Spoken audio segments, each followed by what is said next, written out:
Salut, salut! Je vais vous raconter la fois où j'ai failli mourir à la montagne. J'ai l'impression que je suis en train de parler à un public. Est-ce que vous êtes chaud?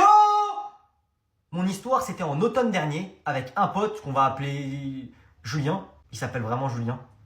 Et une pote qu'on va appeler... On va l'appeler comment? Attends, mais comment on va l'appeler? On va l'appeler... Grégoire.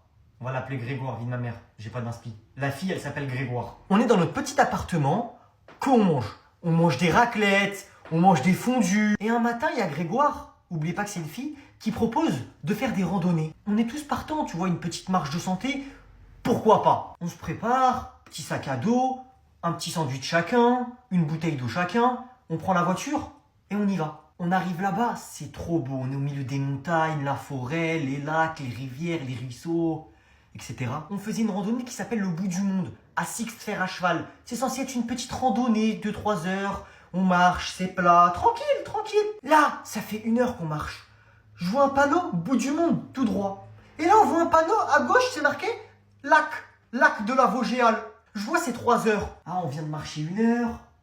Il est 14 heures. 3 heures, on y va. Allez, on est parti vers le lac, il est 3 heures. On est parti vers là-bas. 3 heures, ce qu'on savait pas, c'est que c'est pour y aller.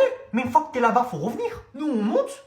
Tous les gens qu'on croise, ils redescendent. Il y a un vieux, à un moment, il s'arrête avec des bâtons, il descend, il galère, il nous dit: vous allez où? Ben monsieur, on va au lac.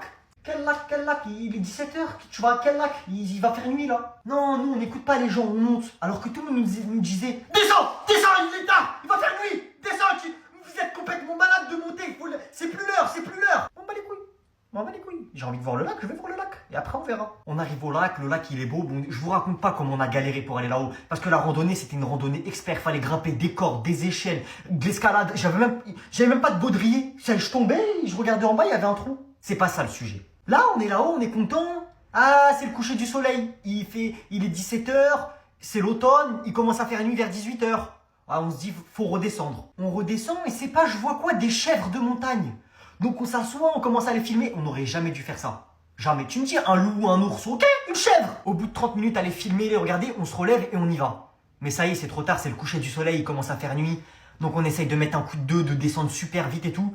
Là, ça va, c'était facile. Mais là, on arrive à l'endroit où on a galéré à monter et on se dit: comment on va descendre ça de nuit? C'est impossible. 2 jours, on a galéré à monter. Là, faut redescendre, c'est impossible. Donc on dit: c'est mort, on passe pas par là. Et c'est à ce moment-là le début des problèmes. On se dit: on va prendre un autre chemin. Sauf qu'il y a genre 1 heure ou 2 heures en plus dans l'autre chemin. De base, il y a 3 heures pour redescendre. Bah là, tu rajoutes 1 heure ou 2 pour redescendre, ça fait 5 heures. Sachant qu'il est 17h, 18h. On n'a pas de chaussures de randonnée. On n'a pas de bâton de randonnée. Et le pire, on n'a plus d'eau et plus de bouffe. Bah ouais, parce qu'à la base, c'était une randonnée de 2-3 heures. Bah ouais, c'était pas prévu que ça dure une journée. On commence à descendre, on marche dans la forêt. Sauf que dans la forêt, déjà, que de base, tu vois pas trop quand il y a du soleil. Là, c'est le coucher du soleil, tu vois rien. On n'a pas de lampe torche, on n'a rien, on utilise nos téléphones pour éclairer. On a tous soif, faim, mais il n'y a personne qui parle. On veut juste redescendre et arriver vite avant qu'il fasse vraiment nuit noire. Là, Grégoire, la fille, elle commence à se tordre la cheville. Ça rajoute un stress de fou. Mais on continue de descendre. Pour l'instant, on arrive à suivre le chemin, on arrive à se repérer. Mais au bout d'un moment, ça y est, il fait noir. On voit plus rien, c'est la nuit, ça y est, il est 20h. On est mort. Donc là, on commence un peu à plus trop savoir où aller. On avance, 10 minutes, on recule, on retourne un chemin. On est perdu. Mais personne ose le dire. À aucun moment, quelqu'un a dit: on est perdu. Chacun essaye de se débrouiller, mais personne dit: putain, on est perdu. Là, il fait nuit. On est perdu, mais c'est pas le pire. Ça commence à devenir de plus en plus chaud parce qu'on voit rien et le chemin, c'est une falaise. Ça y est, on marche sur un petit chemin à la queue leu et à droite, c'est le vide. Et à gauche, bah, c'est une falaise. Et là, t'as un moment, on doit descendre un rocher et je le descends en premier. Ensuite, t'as la fille qui descend et ensuite, t'as mon pote Julien. Je lui propose de l'aider à descendre. Il me dit: non, non, c'est bon, t'inquiète. Il se casse la gueule. Mais sauf qu'il se casse la gueule, il commence à glisser sur la falaise. Heureusement qu'il s'est rattrapé. Il tombait, les gars, c'était chute de 400 mètres. Adios amigos, on redescendait à 2. Sur nos téléphones, on était en SOS. Il n'y avait pas de réseau Wi-Fi. 3 petits points, SOS. Il fait nuit, on est perdu. On fait que tomber chacun nos tours. On sait pas par où aller. Il y a des cascades partout, des rivières partout. Il y a des bruits de malades mentaux la nuit. T'entends l'eau couler à fond. T'entends les animaux, t'entends des buissons craquer. On se chiait dessus, mais personne ne le disait. Parce qu'à partir du moment où on le disait, c'était là où ça y est, c'était officiel. Et on voulait pas que ce soit officiel. Donc nous, on est en hauteur, et un peu plus bas, on voit un mec nous faire des appels de phare avec une lampe en plein milieu de la forêt, perdu au milieu de nulle part. On s'est dit que c'était les secours, mais c'était pas les secours. À l'heure d'aujourd'hui, on sait toujours pas ce que c'est. Parce que quand on est arrivé vers cette lumière, il y avait plus rien. Plus rien du tout. On a réussi à redescendre un peu, mais on savait plus du tout où aller. Il y avait juste une méga rivière avec un courant de zinzin. On s'est dit quoi? On s'est dit: les gars, on va dedans. On s'est dit, si on va dans la rivière et on longe la rivière, on va forcément arriver à la voiture. Parce que notre voiture, elle était garée à côté de la rivière. On n'a pas réussi à tenir, il y avait trop de courant. L'eau, elle était gelée, des rochers partout. On est sorti et on est rentré dans la forêt. Donc on marche dans la forêt, on se perd, on retrouve notre chemin, on se repère, on retrouve notre chemin. Et on avance, tête baissée, personne parle, avec la lumière, sans eau, ni bouffe, ni rien du tout. On n'entendait que des bruits de fou. Pour vous dire, à un moment, on marchait à deux devant et il y en a un qui marchait de dos pour surveiller parce qu'on a l'impression qu'il y avait un truc qui nous suivait dans la forêt. Et je vous jure les gars que c'est vrai, on marchait, on regardait devant nous et on entendait un truc nous suivre dans la forêt. On passait à côté de constructions en bois avec des pierres, on s'est dit mais c'est quoi, c'est des rituels. Tuez-nous, allez venez, venez, ça y est j'arrête. Mais après quelques heures de marche, on sort de la forêt.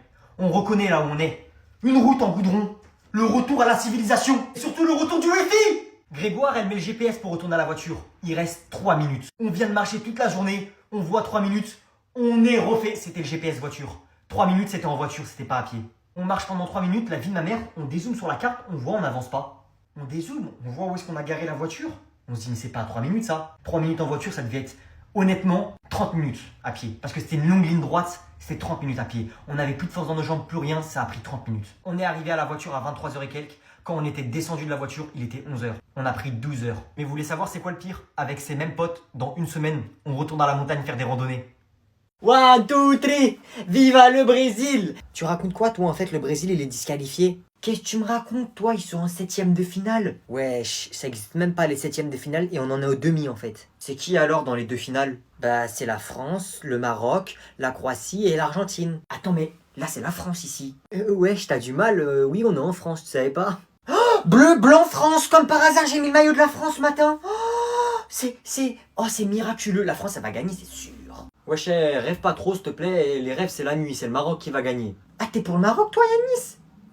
Le Maroc ils affrontent qui déjà? La France. Ils vont vous gagner mais largement, c'est bon, ils ont battu le Portugal. Attends quoi, ils ont fait hors-jeu contre le Portugal? C'est-à-dire le Portugal là, ils sont retournés au Portugal? Bah ouais, wesh, ils sont retournés à Porto Rico hein. Mais en plus le Portugal, ils ont déjà gagné la Ligue 1. Le Maroc, le Maroc, le Maroc. Mais wesh, c'est le Maroc qui va gagner, c'est sûr et certain, wesh. Wesh, mais vous êtes zinzin, c'est la France qui va gagner, frère. On a Mbappé, Giroud. Mbappé? Et c'est qui Giroud déjà? Toi, t'es perché un peu, hein. C'est un des plus anciens de l'équipe de France. Dans l'équipe de France, il y a le créateur de l'équipe de France. Non, oh, tous Gigi, tous Rourou. Eh mais je crois que vous comprenez pas, c'est le Maroc qui va gagner. Hein. N'importe quoi, c'est la France qui va gagner, on va vous grailler comme si vous étiez un couscous. Moi je dis, le meilleur qui gagne la Coupe du Monde, je suis pour lui, j'achète son maillot. Oh lui là-bas il est trop beau sans le masque wesh. Ah ouais trop waouh. What the fuck? Regarde-le celui-là là. Je peux enfin voir vos têtes sans masque. C'est fou. Après toutes ces années avec le masque, c'est enfin fini. Vous avez des belles têtes quand même hein. Merci monsieur. Mais frère il fait quoi lui? Trop bizarre. Wesh il a des problèmes le frérot là. Eh excuse-moi tu fais quoi là en fait? Comment ça? Bah frère bizarre non? Ah vous voyez ce que je fais là? Bah oui. Ouais. Logique en fait. Ah oui c'est vrai, y a plus de masque. Noé, y a ton petit cousin. Wesh la street. Eh c'est bientôt mon anniversaire hein. Et du coup t'as demandé quoi comme cadeau? Ça te regarde pas, mais vas-y je vais te le dire. Déjà j'ai demandé une motocross, des jogging Lacoste, une sacoche Louis Vuitton que je connais. Et après pour toi, vu que t'as pas d'argent, tu vas me donner tous tes jogging. Tu vois pourquoi tu rigoles, y a un problème? Je te fais rire moi? Ces cadeaux là. Et tu crois vraiment que je vais te donner tous mes jogging? Va là-bas. Écoute-moi bien. Moi j'ai envie d'être rappeur. C'est-à-dire pour être rappeur, il faut tout ce qui va avec les jogging, les motocross et les belles filles, t'as compris? Donc, tu vas me donner tes jogging. Hein, qu'est-ce que tu veux être rappeur? T'as 10 ans, tu sais pas parler, tu veux être rappeur. Mon cousin, il est tout fin. Il est tellement fin que je lui mets une patate. Il va me supplier avec les deux mains. Il finit à l'hôpital jusqu'à demain et il va faire ouin ouin. Gênance. Oh, ouh, je suis gêné là par contre. Tata, Noé veut me frapper! Mort. Noé, si tu touches à ton petit cousin, tu vas voir. Maman! Et donne-lui tes jogging, ils sont trop petits. Mais vas-y.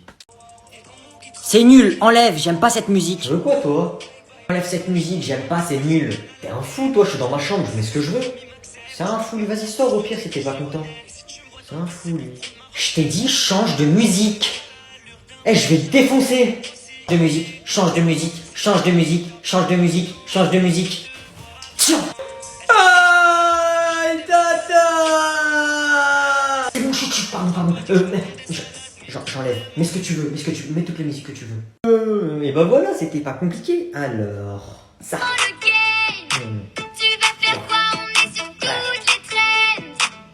C'est quoi cette musique là? T'es sérieux? Vas-y, enlève ça là, change. Ok, je change, mais parce que c'est moi qui ai envie de changer.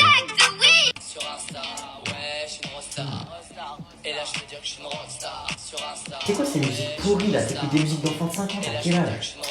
Casse la tête, elles sont pourries tes musiques là. Déjà, j'ai pas 5 ans, je suis en 2010. Et c'est la dernière fois que tu m'insultes comme ça. Ok, je vais mettre un rap. Question maintenant. Oh, vas-y, salut.